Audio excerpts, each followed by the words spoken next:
wonderful. You look 12. Thank you. Thank you. People say that when I don't have makeup on. They're like, why do you look like you can't get in the club? Yeah, and I do. But you moved recently. Do you love? Yes. I love moving. Do you love it? No. You love moving? You know what? There's something so exciting about a fresh new chapter. Yeah. Yeah.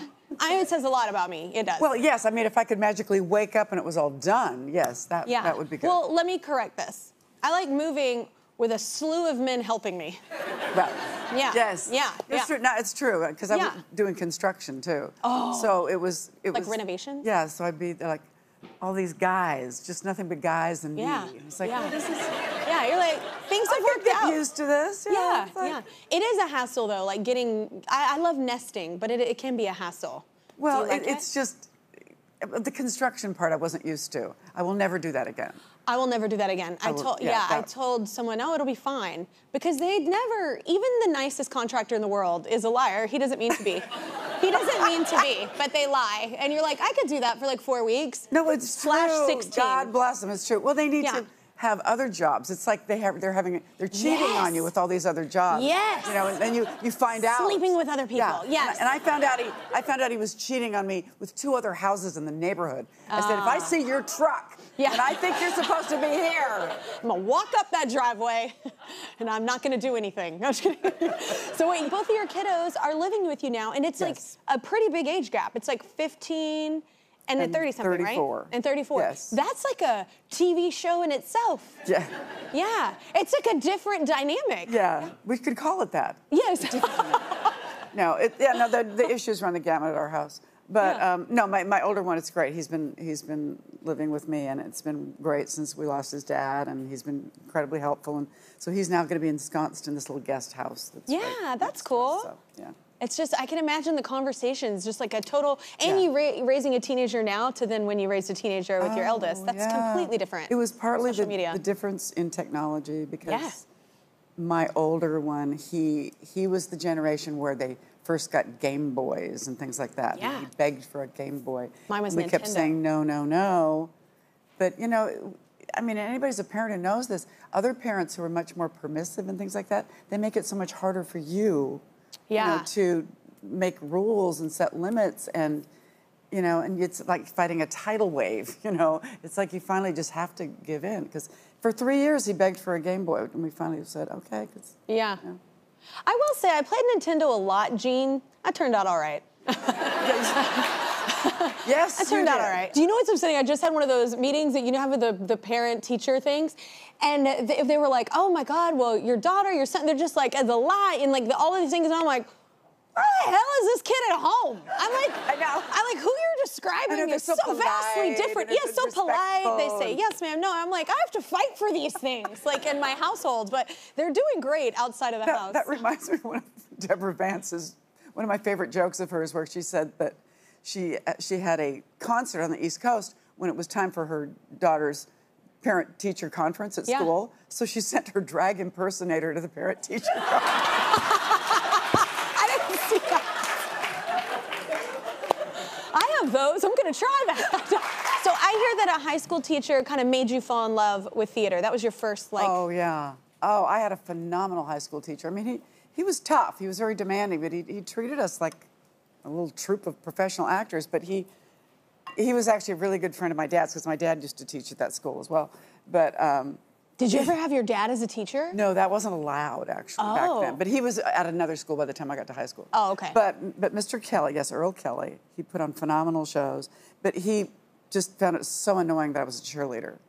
Every time I would show up at rehearsal in my little cheerleading outfit. We were the Ballard Beavers. It was. I love that a teacher inspired you. I had a really hard choir teacher. I had several, honestly. I had really hardcore. They did treat you kind of like professionals. They were very hard on you, and I hated it at the time, but I think it's why I'm such a hard worker today. Do you feel like that kind of resonates for you too, like from having someone that kind of pushed you and was very hard on you, like even to now? I think so. I mean, it was nice. I mean, he wasn't a screamer or anything. Oh, I had a screamer, yeah. I can't deal with that. No, yeah. No, I can't deal with that. But that is when I decided to major in theater. So. Yeah, that's so cool. How it just changes your life. Phenomenal experience. Well, it's season 3 of Hacks. What's going on with Deborah? Yeah. Hey. Yeah. Well, we kind of see a side of Deborah that isn't the most attractive. Kind of. I love it. Okay. You know, more fun. Hannah said that this season we're all about sex and ambition. Okay. It's not quite as exciting as that, but okay. No, I mean there's not that much sex, but yeah. there's a little more. Just a little dabble. A little more sex. Yeah. Actually, she has a lot more. Actually, that's true. The little talk I had to give her season 1, now she doesn't even ask me for my advice. It's like, oh my God. It's like, okay, just. That's awesome. Yeah. I love the show. It's so funny. I have not seen that episode with the drag queen, which I really want to watch now. But you had a real life Deborah moment, right? Like at the airport? Because we found a picture and it's pretty special.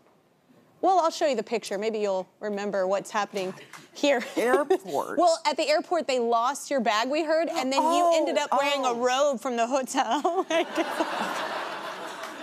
Like, this is my kind of individual that's like, you know what?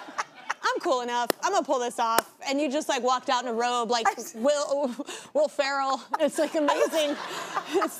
I was giving Hannah an award at the South by Southwest Film Festival in Austin. Yeah. And where they premiered season 3 for that film festival. And my suitcase didn't arrive, and I was supposed to be on stage in about 2 hours. And I said, okay, I either go shopping or I get my hair and makeup done. So which do you think I chose? Yeah, yeah. You know what, though? Texas was the right place to be to walk out on stage like that. And I said, I said, look, I'll throw anything on and just make a thing out of it. Oh, you know? that's just hilarious. And Hannah said, how about a hotel bathrobe? And I went, oh, great idea. And then my phone rang 1 minute later, and it was our producer, writer, Lucia Agnello, and she said, I heard what happened to your suitcase. Why don't you throw on a hotel bathrobe? I went, okay. It's a great minds very think alike. popular idea. Yeah. It worked. It's hilarious. It makes people love you more that you were just like, yeah, here we go. Like, well, is it true that one of the Hacks creators actually almost had their kid on set? Yeah, Lucia, who I was just talking about. She was she's dedicated. She directs most of the episodes and writes and produces the show. And she is amazing. And she was out to here, and she was directing the episode. Her husband, Paul, who plays my manager, was in it that week. And she realized it was time to go home. And so her husband was like, because this was her first child. He's freaking out. Yeah. And she said, no, you have to work. Stay here. You got to work. And so they sent a live feed to her house. And until she went to the hospital a little bit later that evening, she directed us between contractions. And I'm not kidding. I'm not kidding you. She'd say, okay, tell Gene not to laugh on that line and get a piece of Hannah's shoulder on B camera. And then you're like, oh, okay, I got to, take it. This woman should have a show about her. Like, that's insane. She not only had a baby that night, she won a WGA award that night.